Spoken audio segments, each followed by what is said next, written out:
There is nothing wrong with your radio. Do not attempt to adjust the volume. We are controlling the broadcast. For the next hour we will control all that you hear. You are about to experience the knowledge and insights of the Media Mothership. This is episode 140. Is it really? Really? Yep. Thought that was last What week. a colossal waste of time. Is it a colossal waste of time?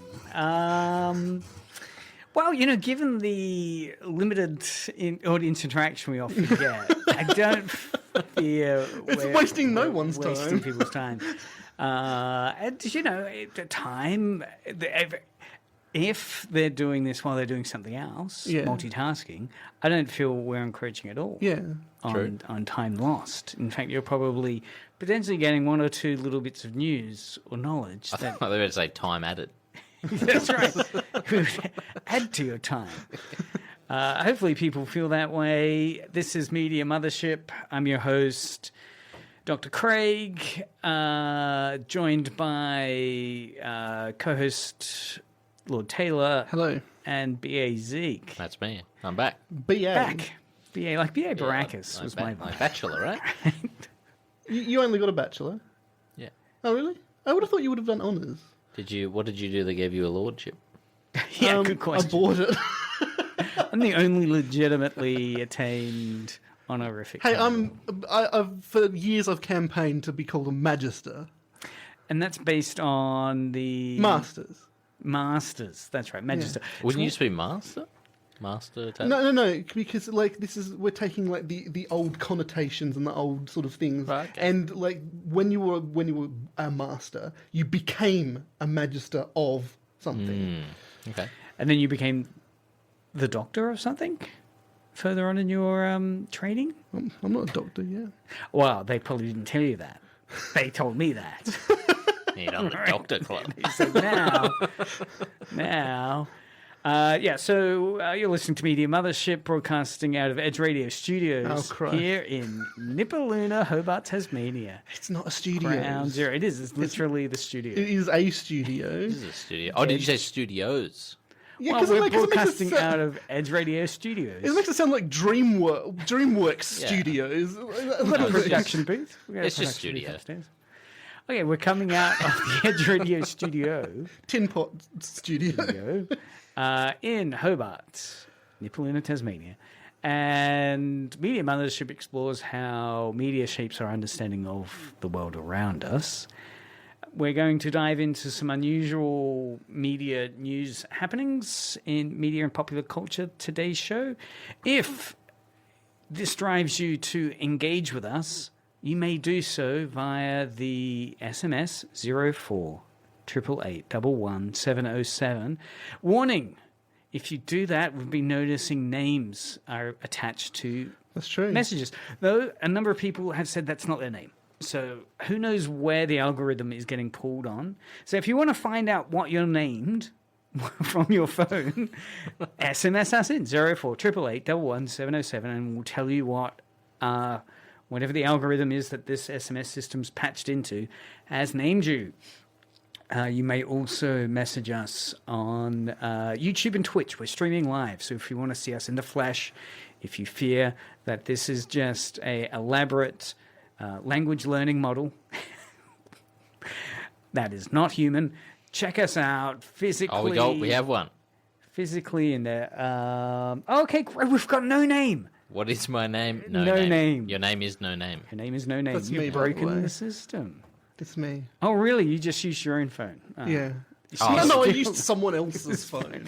Phone number. Yeah, for some reason, everyone gets a name except for you. Yeah, I have never gotten a name, and I've literally written in there, my name is Taylor Lidston, and I like this show, and it doesn't pick it up. Yeah, because everyone else is getting names in our system. So today's show, we're going to look at, on that topic of strange experiences, strange pop culture news stories from the last couple of weeks. So it's weird stories that reveal bigger shifts in media culture. So what weird pop culture story caught your attention recently? I asked myself. I thought you were going to ask me. I was going to Let's start with fan culture chaos. A great little article's popped up over the last few weeks. Actually, it's been a running discussion over the last few weeks. If I go to the article from IGN, the article's titled "Walter Sends His Wishes." Walter sends his wishes. Game of Thrones and Breaking Bad fans are destroying each other's ratings as part of a review bomb war. Either you guys into Breaking Bad or Game of Thrones? I've watched both. I've watched neither. Oh, great. Well, this article describes the escalating conflict between Breaking Bad fans and Game of Thrones fans over the IMDb ratings. And mainly it's because there was an episode of the latest Game of Thrones series called A Night of Seven Kingdoms. So this is a spin-off series from Game of Thrones. It's set, I think, like 750 years after the House of Dragons series that wrapped previously. So none of the characters are the same? None of the characters, if you've been watching. Oh, wait, yeah, Some of them birth characters that you see in Game of Thrones. Oh. Or at least in their heritage... so this is closer to the actual Game of Thrones proper main events. I think we're still 2 generations away. Oh no, because one of the brothers is in Game of Thrones that we are seeing here as a very old man by the time Game of Thrones happens. Yeah. Okay. So it's just before Game of past. Thrones. Yeah. Okay. Just before I Game thought it of was in the Thrones. future. Okay. So anyway, it's describing these 2 fandoms. New episode of A Night of Seven Kingdoms threatened to match Breaking Bad's episode called Ozymandias. And this I think Ozymandias... Ozymandias. Up until that point was the only TV episode on IMDb to have a perfect 10 out of 10 rating. All right, so I think it's the last episode. On IMDb? IMDb. Yeah. So this is... are you on IMDb? Yeah. I mean... Are you credited on IMDb? No. Wow, yeah, here we go. You're in How there. about you, Zeke? Are you credited on IMDb? No, I don't think credited, no. So, Am I credited Taylor on is, IMDb? yeah. Yes, What does I your am. Grokpedia page say? Is that the only reference that Grokpedia's used? Yeah, it was one of them.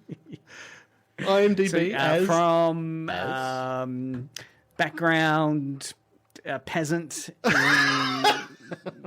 No, the Launceston townsfolk. background peasant. That's In about which one right. was it? Nightingale? Yeah, the Nightingale, yeah. Yeah. Yeah, Which I still have never seen, to be honest. Maybe that should be your title here on Media Nightingale. Mothership. Yeah. But the beeps are happening. I don't know how to turn my phone off. Anyway, so what had happened was Ozymandias was the only perfect 10 out of 10 Ozymandias 10 out of 10 rating on IMDb. And what's happened is this escalation around Breaking Bad fans who have been review bombing the New Usurper, which is this episode of Night of the Seven Kingdoms that was threatening to become a 10 out of 10. Yep. It was like tracking at 9.5, 9.8. So they started review bombing that series so that it wouldn't threaten Ozymandias as the only 10 out of 10. You're so unsure about it. Yes, I am. So this has been escalating. Breaking Bad fans have been review bombing episodes. It turns out not only of this show, but a whole series of other shows have been receiving this. Like Game of Thrones in the past, anything basically that's... Oh, so really it's Breaking Bad. Well, The Sopranos, world The against Wire, Breaking Mad Bad Men, fans. Band of Brothers, 6 Feet Under, right? They've all received the Breaking Bad fandom's review bombs in the past, as episodes have potentially started trending towards a 10 out of 10. It can't be that good. They do also know this is IMDb, right? Like it's one review platform. It's not Rotten Tomatoes, but yeah, I mean, look, I mean, the fascinating outcome of what's happened here, because this has been escalating, is that Game of Thrones fans are retaliating, as well as a whole bunch of other fans, against this Breaking Bad behavior and started downvoting Ozymandias. This was a bad idea by them because now every fandom from every other show is going to downvote them. Which has happened, right? So now it's just been revealed recently that this previously 10 out of 10 scored episode, Ozymandias, It's is now now 0 out of 9.5. 10. No, they've brought it down slightly to 9.5.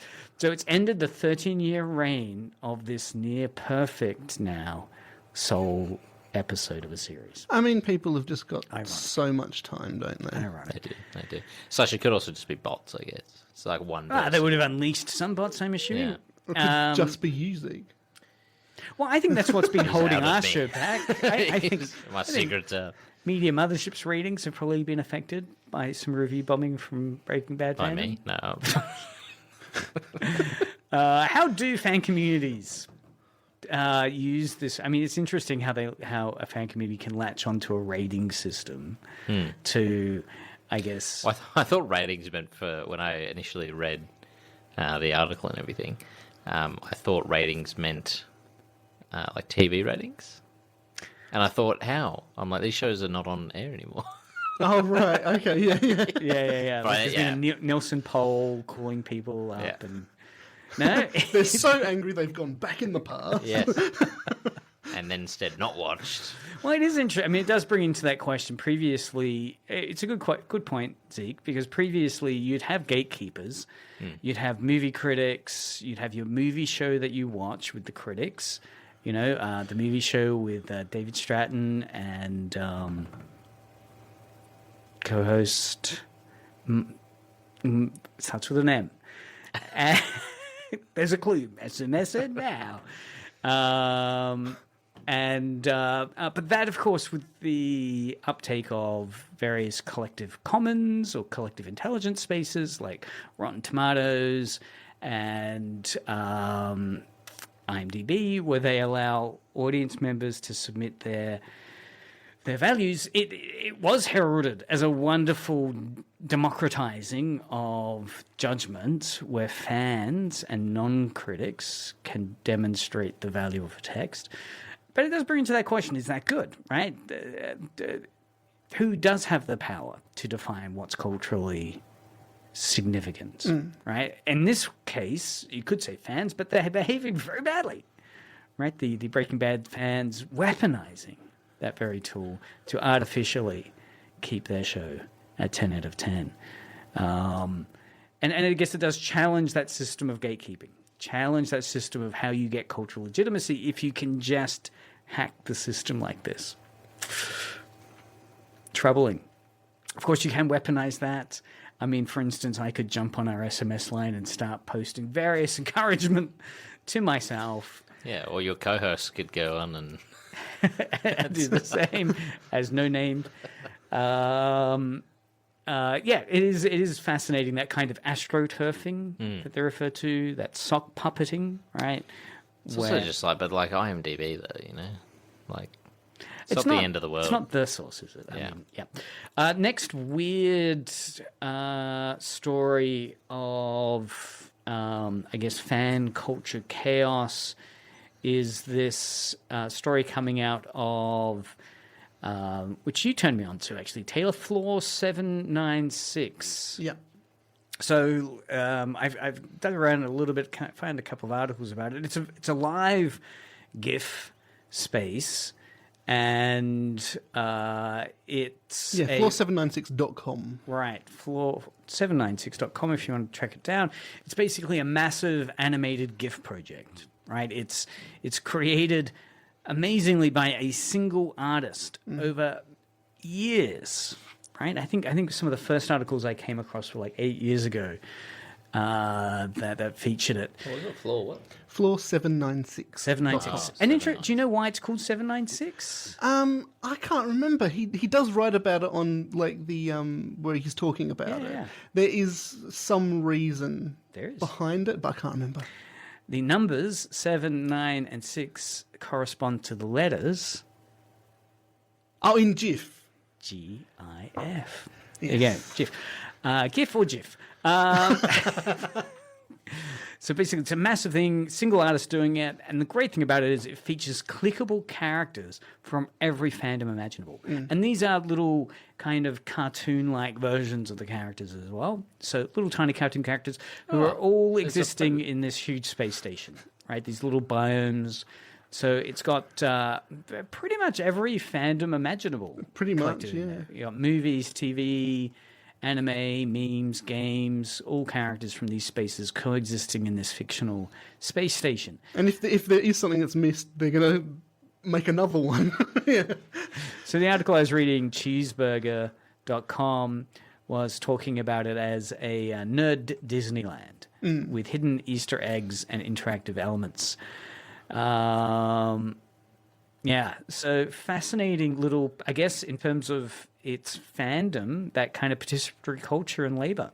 Yeah. Right? I mean, enormous, massive, unpaid creative labor from this creator, but being able to demonstrate this amazing love and what this if. is like, I'm looking at it now, and it's crazy. Like the amount of. What are some of the characters you see? Oh, well, there was a Pooh from The Simpsons. There was the robbers from the Dark Apu Knight. from The Simpsons? Apu. Apu. Right, yep. Sodom, the Sorry, Indian. maybe I didn't put enough emphasis on that. That's Chef from South Park. Robbie Rotten from Lazy Town.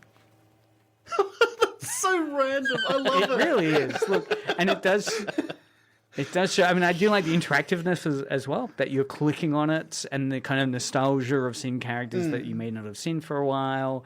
And binding these very different fandoms together because of the characters are all located in the same space. This R2D2 one's pretty good though. What makes the R2D2 one quite good, Zeke? He is Theater of the mind. He's in a bathroom. He's relieving himself. Wow. Yeah. Oil into a urinal. Yes. Yeah. Check it out. Yeah. All manner of piss takes then. Yeah, you could say. Yeah. So again, check it out. Given how long it's been running, there's a fantastic cultural memory that's within this. There's tons of fictional characters, and that idea of shared memory, I guess, that globally, there's the Miyazaki characters, Star Trek. So it's an amusing way, rather than maybe scrolling through an endless doom scroll, to instead enjoy a bit of created art. I can't believe they've got the dude. Have you seen Overlord, the anime? No. No, they've got the main character in there. Oh, from And it's- Overlord, Yeah, the anime. he sounds like Ains Al Gown or something. Right. And he's the bartender. Yeah, but he's in Overlord. He's I don't know if you've ever seen Overlord, but it's a dude trapped in a video game. Oh, no. Basically. Right. Well, there we go. So dive into that amazing GIF. What was the site again? Floor796.com. And you're listening to Media Mothership here with Dr. Craig, joined by Lord Taylor and B.A. Zeke. That's me. Now, fiction bleeding into reality. An article, really, from the Resident Evil game. A bit of immersive marketing here. Fictional corporations, behaving like real ones. Gaming brands using their game brand as a storytelling platform. So this is a story coming out of a couple of locations. Automaton and PC Gamer have two quite interesting little articles. What it's talking about is how in Capcom's Resident Evil video game series, they've currently done one of those kind of alternate reality in-world ads that is within the fictional umbrella universe. Oh, right? like Helldivers thing. Yeah. So the thing is, this is using real products, so it's the cup noodle ramen product, right? So it's By Nissin. by Nissan. So they've claimed that umbrella noodles are I saw this, yeah. infringing on their copyrights, right? But it's a stunt, right? So in the I think game, that was a stunt. That cheapens it. in the game, umbrella noodles are this kind of in-joke that use the same packaging and type of lettering as the well-known instant noodle cup ramen you can get from various supermarkets. This is the cup noodle one. So they launched this legal action against them, and there are ads with their scientists talking about it, that it's infringing noodle scientists. But the stunt's tied up for the upcoming release of the latest Resident Evil game, Resident Evil Requiem, which is set in Raccoon City. There was another article about this game. Raccoon City. Ice-T posted on his socials recently because he's been playing this game, and the headline was something like Ice-T posts the most Ice-T thing ever from the game, and it was because he said, you play a good game when you can't get some of the scenes out of your head, and it's this scene with this spider creature that attacks you, and it's meant to be one of the most traumatizing experiences of all gaming. Right? As you're playing the game, this huge spider tries to attack you, and there's a mod you can get which changes the spider into a huge Thomas the Tank Engine. Of course. So it's this grinning, maniacal Thomas the Tank Engine steaming towards you. Anyway. So basically, this game's getting a lot of hype at the moment, including this in-universe, kind of our-universe legal action joke thing. Because Umbrella Noodles appeared way back in 2003, and it's been a recurring thing in the Resident Evil franchise. Since then, there's been a mock commercial that's been done showing fans how to create the Umbrella noodles using cup noodles. Mm-hmm. So you buy your cup noodles, but then you replace it with this other stuff to make it closer to the Umbrella noodles you can get in the game. Just like a label. No, you meant to use basil sauce and tripe. Oh. The classic combo. Yeah. Tasty. And Japanese fans are speculating that this hints at a real Capcom and Nissan collaboration around the corner. They might be releasing a brand of noodles which are in-universe Umbrella noodles, but we can buy them here. It is interesting when... I guess what's interesting here is that Umbrella, they're the villains, right? These are the bad guys.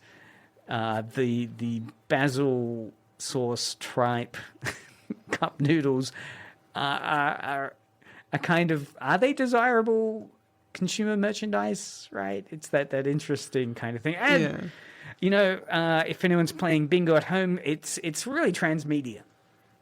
Click off the transmedia icon because you're looking at how you can get this video game story told in another platform like Noodles and a noodle company, and then doing an ad on it. What are the other things on the bingo card? Craig swears on air. That's a tough one. That's a difficult one to get. Yeah. SMS it now for your list. But you've got also that corporate satire, I guess. I mean, it's companies trying to come across as kind of hip and funny and in-wild. So I think your reaction, Taylor, is very human. That kind of disappointment. It's kind of like, it's up until like 5 minutes ago, he was feeling sorry for them. So you felt that Capcom, like Nissan, had decided you are infringing on our packaging, and we're taking legal action. No, the game, Resident Evil. Umbrella Noodles was suing Nissan. That's what was so great about it. That was the story that I'd heard. Oh. And it is a good story. It's a good promotional stunt, right? The Capcom's creating, again, this fictional lawsuit from the Resident Evil universe's Umbrella Corporation, which is suing Nissan Foods, claiming cup noodles infringed on their in-game product, Umbrella Noodles. The timing doesn't line up in terms of cup noodles came out in like 71 and this was used in 2004, but... On the subject of product... Have you seen the video of the CEO of McDonald's trying their new burger? My kids are talking about it. They're saying, Dad, we should go to McDonald's and eat a burger to perform this act, right? Because since then, so this was the McDonald's CEO did this. Yeah, Big Arch. that's right. For the burger, Big Arch. I don't think it's here in Australia. is, yeah. It is? Oh, Okay. it is, yeah, it was right. launching, I think. Anyway, so this is a new burger, and basically, as part of their social media advertising, they sat the CEO down, and he's raving about it. A lot of articles have picked up and have claimed that he bites into it and clearly doesn't like it. I didn't read that when I was seeing. No, his he just took a performance. really small bite of it. A really and then small was like, bite and said, yeah. I'm going to eat that later, sort of thing. And since then, I've seen the Hungry Jacks. Yeah. Or Burger King have done their version of it. Where the where their CEO comes in, takes a massive Yeah. man bite I of it. didn't realize it did that because I saw the original video on the McDonald's. It came on my feed. Yep. And I looked at the comments. And Hungry Jack's is one of the ones really? below. Hungry Jack's- Or Burger King, whichever one it is. Yep. Same company, obviously. But and yeah, it was like, we didn't finish it either. I mean, you can't deny the quick-footed social media account holder for Big Burger King doing that. And there's a history of moments where I think Wendy's Twitter account was famous for it. They would really talk down competition or post various. But the terrible thing about the CEO when he was before he was taking the bite, when he was explaining about it, was he never called it a burger. He never called it food. He called it the product. And that was the strange thing about it. And the thing that I really like about McDonald's is that their PR team have really lent into that. And so now I saw an ad on Facebook and it said, McDonald's, try our new product. And had the picture of the burger. Wow. Yeah, I see it here. Wow. Take a bite of our new product. Yeah. Yeah. And a conspiracy person might say, well, they can't call it food. Yeah, exactly. Right? Yeah. They want to call it product to avoid, any legal problems. Yeah. That's hilarious. Well, it is hilarious. I mean, it is a very spontaneous, accidental thing. At least it's accidental, right? I mean, as long as it's not a half-feigned attempt at actual legitimate grassroots thing. Because I know in the past there's been commercial campaigns, like the Whopper did a really bad jingle in the US, and it was kind of like so bad it's good, but it was grassroots badness. I mean, it was performing grassroots badness, but it was performed, I think, by So grassroots badness. Now that reminds me of a commercial that came out for what's that shop called? It was Souvlaki Hut. Oh, okay. Have you ever seen that video with there's like a famous footballer and the worst CG gorilla you could ever think of. Souvlaki Hut. Yeah, Souvlaki Hut. And there's this gorilla sort of beating its chest really slowly because they can't animate it properly. And then this footballer is really badly sort of acting and going whoa, monkey, do you want a banana? And it beats its chest again. And it's like, We could do how that. about a souvlaki? And throws the souvlaki at the gorilla, and it eats it and is happy. And and it's a difficult one to pull off in terms of going really cheap and bad and hoping the audience will be in on it. All I can say is whatever you're visualizing in your mind, it is nowhere near as bad as it actually is. So go and search that up on YouTube after the show. A strange campaign I remember hearing about in the States was the subservient chicken campaign, where basically, I think it was KFC or someone, there was a website you could go to, Subservient Chicken, and it was a guy dressed as a chicken, and it's kind of in a poorly lit single room, and you type something into it, right? Dance or something, and Subservient Chicken does it. He dances, right? And so it was one of these questions of how are they getting all these acts that you're typing in for him to do? Because you could pretty much, I think most of the acts were, and this was maybe 15, 18 years ago, worth checking out Subservient Chicken. I don't know if it's on the internet, but... So it was just like a live stream? Yeah, it was like a live stream. But an was it like OnlyFans actually thing. a live stream? No, and this is what people were saying. Like they would have to have, because at any time in the day you Yeah. could go to this. Type this in site. dance and the chicken dances. Type in Jump, sing, and the chicken would sing. perform something like that. Yep, Type subservient in chicken. type in kill the French ambassador. That's not That that like. explains That's so not much. great. That's sort of like. That's sort of like the Twitch plays Pokemon. Yes. Sort of. Yeah. Twitch plays Pokemon. So that was the case of someone playing Pokemon and crowdsourcing the actions to the Twitch chat. And yeah, it's I mean, Twitch plays Pokemon also involved one of those weird experiences where organically people started to develop communities within it and compete against each other. Like this is an untruth. These people are trying to get the wrong, because obviously people are spamming the Twitch chat. So various groups tried to come together to lobby against each other, like our chat screen. Yeah. Like No Name and And no name. yeah.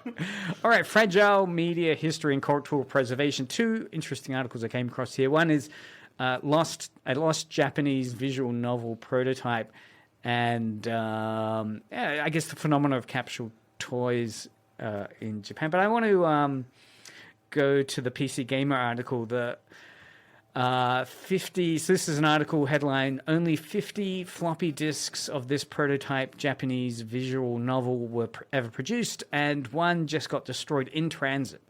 Today, an important piece of history has been lost forever. Wow. So basically, this is about a. Oh, my son's trying to call me.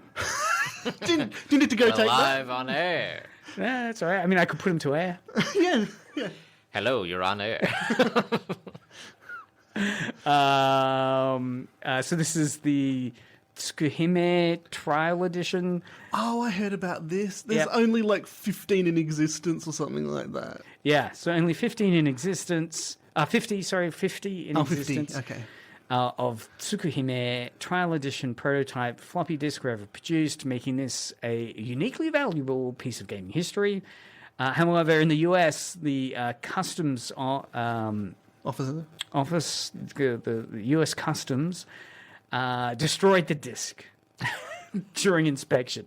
So the guy, he On received purpose? it. Or- No, not on purpose. Well, I I don't know. Have a look at if you have a look at the article, you'll see that the entire floppy disk has been ripped open, and the actual insides of it have been taken out and then pulled apart. There you go. Maybe they thought there was something. I think so, inside. yeah. So the disk has been inspected thoroughly, right? I guess maybe they thought something was within the disk. So this would have been, a random routine search. Or they have something against floppy disks. That's right. Oh, what is this weird black device? You probably don't know what it is. Well, yeah, exactly. So again, it highlights how physical media vulnerable to this type of destruction. Right? Absolutely. Sort of like Flappy Bird. Yeah, Flappy Bird. Well, that was where the creator themselves decided to pull it from the App Store, right? Yeah. I think so, yeah. People would sell their device Right, for so 'cause much it was money physically still because it was installed. physically still installed. A much better example of this, I think, is actually the what was that? That demo that was it Konami or something? There was a demo for a game, and it involved Hideo Kojima, I think. And then after he left, they just scrapped it and they got rid of the demo. It was I can't remember the name of the And game. it's only on a hard drive. If you downloaded it, you've still got it. Otherwise, it doesn't exist. Wow. Right. Yep. Yeah. Isn't that horror? It's a horror. It's a horror game. Yep, I have heard of Is that. it PT? No. P.T. Barnum. So the buyer who bought this now broken thing, of course, has filed a formal inquiry with US Customs, and he's been posting on his socials to raise awareness about preventing similar incidences. So in terms of preventing similar incidents, is the subject of archiving. Yeah. So Yeah. what should be archived? Well, I know. Should everything be archived? I know.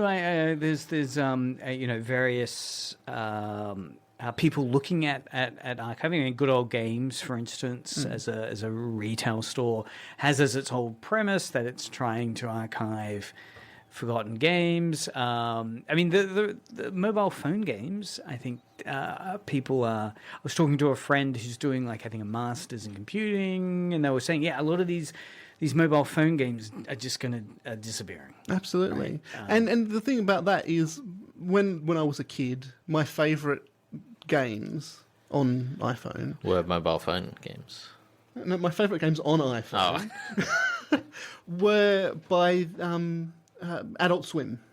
Oh, okay. Yeah. Right. And limited kind of to the launch window of whatever the show was. Yeah. I mean, they had like where a ball rolled down a hill and you had to hit as many people on the way down with a big boulder. And one of my favourite games. Explains you can't play it anymore. Just because your phone literally cannot play it anymore, ever again. Because you need to get an iPhone 4 to actually play it. Yeah. Yeah, exactly. Yeah, so you've got to have kind of physical infrastructure that's able to house these games. But we're not going to have that, so should it be digital? Well, and again, that's where some acts of piracy the community would legitimize, I guess, the acts of piracy with emulation, right? Where not just with emulation, though. So have you heard about Anna's Archive? Anna's Archive. So Anna's Archive is still one of the biggest shadow library mirrors in the planet. Right. So shadow library is where you've got all of these PDFs, EPUB sort of files of like things you can read, of textbooks, of fiction books and things like that. And so they've just been working around this space, and they've been doing it for about, 8 or 9 years or something like that. Legitimately, the countries try and crack down on this? So far, no one has tried to crack down on them. Right. So it's in a grey... But now, they took Spotify. They took everything off Spotify. Really, right. Yep. And had this massive archive of everything that has ever been on Spotify. And now things are looking bad for them. Because Spotify is bringing the whole weight of Spotify and everything against them. Well, I mean, yes. I mean, that's now changed it from a, here's something that's gone out of publication or out of print or out of circulation to, here's an existing service which is providing and here's a duplicate. But they're not doing it because of the service. They're doing it to archive that music. So where is the... not legality, but ethicalness of archiving there. Well, yes. I mean, clearly this would be in breach of many copyright restrictions. I mean, interestingly, a news article was pointing out that in the States, a attempt to overturn a decision that AI created art can be copyrighted was thrown out. So it still remains the case that what you create without language learning models, you can't copyright. All right, that it has to be created by a human for it to be copyrightable. What's interesting, I guess, with this case is that I mean, I am sympathetic to some degree where you have cases of like lost films, right? So these are films that are still within copyright. They're at, because like, what is it, 100 years plus life of author or whatever, right? Yeah, so incredibly long. So there are some people that have silent films, right? It's fallen back to the family's estate, and the family's estate simply have not preserved it. And it's just deteriorating and it's going to get lost. So, you do have questions being asked around, is this model really preserving culture as effectively as it could? But I think Spotify, it's a pretty clear case. I mean, it's a pretty clear case, yeah. But when it comes to archiving, you don't know what's gone until it's gone. No, that's right. These family estates that maybe are sitting on silent films from, their great grandfathers, which they have no interest in anymore. Then they think, they're sitting on a fortune. They go to auction it, and they open it up, and they haven't preserved it. So it's done. Yeah, and that's the great fear for many people, that certain we know there are certain copies out there, maybe 1 or 2 copies of silent films. They're in these estates. They can't be accessed, and the fear is they're going to be lost. But it's strange how that music is seen as a more sort of copyrightable item than the written word. That's what I always found interesting. Because they never went after them when they were just a shadow library. Right, for written text. Well, I mean, yeah. Look,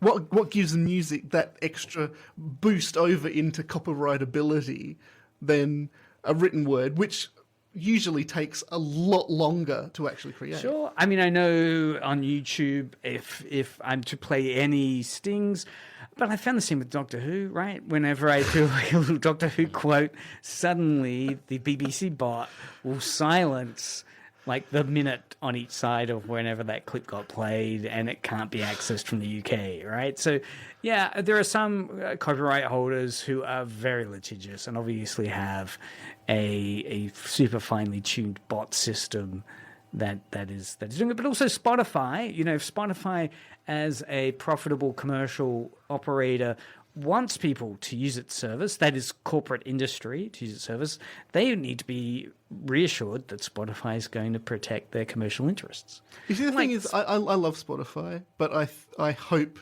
they go under. Honestly, they're the worst Anarchic. company in the world. Or Yeah, yeah. change of heart, and then they actually pay their artists properly. Okay, yeah, that would be good. Yeah. Well, I mean, you may as well say capitalism as a model is Spotify.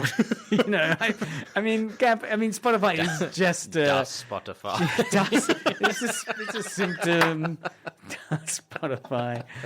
It's a symptom. It's an egregious one, but there are so many of them. I mean, yes, you can rail against those systems, but No, there's a reason why I hate Spotify, right? Because I have my music on Spotify. Okay. It's the best place for people to discover your music, right? Because everyone uses Spotify. Everyone pays for Spotify. I don't. But most people, most normal people, Craig, my audience is anyway. get Spotify, and because I'm under 1,000 streams Okay. per calendar year, you need to be above 1,000 streams. So you've got various songs, and a stream means someone's listened to. Yeah. For my account, I've got something like 700 streams or something like that. Songs. So does a stream mean song, or stream means Stream means someone's listened to it and streamed it. Someone played it. Yeah. on demand? Yeah. Engaged. So I'm at 700. That means I don't get paid. It needs to hit that 1,000 until I get Before. paid. So they're directly taking my Look, profit. I mean, it's that like the 763 floor. These models are exploitative. These are all exploitative models. I And don't care if it's creative like work. 40 cents. It's still the money that my song has earned. Well, I think if these commercial enterprises were going to lower their profits to help disseminate a small amount to a larger number of people, the moral economy they've got in action there would go up. Their sense of value, moral value, would increase. But again, who is it that they're answering to? Their shareholders, right? They're not answering to you, the music creator, unless you want to become a shareholder of Spotify and then try and use that shareholder voice. Even that seems very flawed. I mean, it's the model. It's the model, right? I guess I'm sounding a little defeatist, but yeah, I mean, it's hard. It's hard. Like, no one can necessarily. I mean, I know there's like ones like Tidal. I don't fully know how that works as much, but you have I don't even know what that is. Have you never heard of Tidal? No, it's just what you said. No. TIDL. I have. It's like it's a competitor to Spotify. You have to pay though to access it. That's where they get the money, and then they distribute it to the artists in a better percentage than Spotify. Are you sure? I'm sure that it's a better percentage than Spotify. Okay. Yeah, But yeah, that's look, I all mean, I'll say though. My music is on there, by the way. You want to listen to it? As a struggling content creator on various platforms, I totally share your frustration that, there's simply no, I see, a huge barrier of entry. And this is the problem with all cultural industries, right? All creative enterprises, that you've got like a 5% success rate, right? That 5% of super success, right? Where people are earning the millions, the big actors, the famous book authors, right? they've broken through. They're not the norm though, right? They seem to be an appealing act to emulate, right? This person got successful. I love creating, so I'm going to do my PewDiePie. I do my Let's own Plays. media mothership. My own media mothership. But yeah, no, what you end up with is a media mothership, right? You end up with, something that's fulfilling for another set of metrics, right? It's not financial metrics. It's I guess it's that tired. I mean, we could have spoke with Alex last week from HAM, the Hobart Arts magazine. Another example, full of cultural capital. I mean, again, this is where we're establishing different flows of value, right? So cultural studies theory talks about cultural capital, right? Like Taylor, you have a lot of cultural capital. It's true. Creating music, you've got tons of cultural capital. You've got a good, strong moral economy in your engagement with your audience, right? You're giving this for free. So these are these are metrics through which you can measure a sense of success. But in terms of money, I'm a genius right? and a martyr. Yeah. In terms of money, it's that martyr narrative. It's that kind of the 95% of anyone engaged in cultural industry is just struggling, right? And the value there's value there, but it's not measured in ways that we can see in some commercial models, sadly. However, talking of value, if I can quickly jump, because I think this is a good segue to this great South Korean story. I don't know if you guys have read it yet. There's a great South Korean police lose seized crypto by posting password online. So funny. It's hilarious, right? So you could still have this happen to you when you're watching TV. And what happened was, so this was an incredibly, significant security failure by South Korea's National Tax Service, where they seized all this cryptocurrency from various tax evaders who had, stolen and found all these ways of evading tax. But due to a critical operator error, the amount, so it was what they seized, 5.6, I think it's US million in crypto from 124 high-value tax evaders. But they've already lost roughly 4.8 million worth of this seized amount because an unknown person exploited exposed security information. Now, what had happened was officials during their telecast, right, the news, you're tuning into the news, officials accidentally managed to publish a high-resolution photo of the what's referred to as the ledger hardware wallet. That they said live on air, they were like, the password is. In the background, there were these photos of what's called the ledger hardware wallets that were in a press release. And unfortunately, these high-resolution photos displayed the seed phrases. That's the master keys which were needed to access the wallet. So this was in a press release they released, including these photos. So some individuals saw these photos and the seed phrases, and was about to figured out obviously that they could then log in with that seed password. Yeah, so seed phrases is basically, if you lose your password, then you input this seed phrase of like 10 or 15 words. Very common. So someone managed to saw that, logged in, grabbed as much money as they could, and it's just the police are unable. How did they not take it all? I guess they ran out of time, right? I mean, clearly this has been. They're aware of this now. You didn't you're not running into. Take as much as you can. It's like you just download, right? Keep doing because the thing is, it's crypto. So with crypto, you can get some money back if it's through a particular platform. Right. But sometimes, you've got to leave for a couple of hours before it actually get a sell thing that will actually go through. Right. Yeah. Yeah.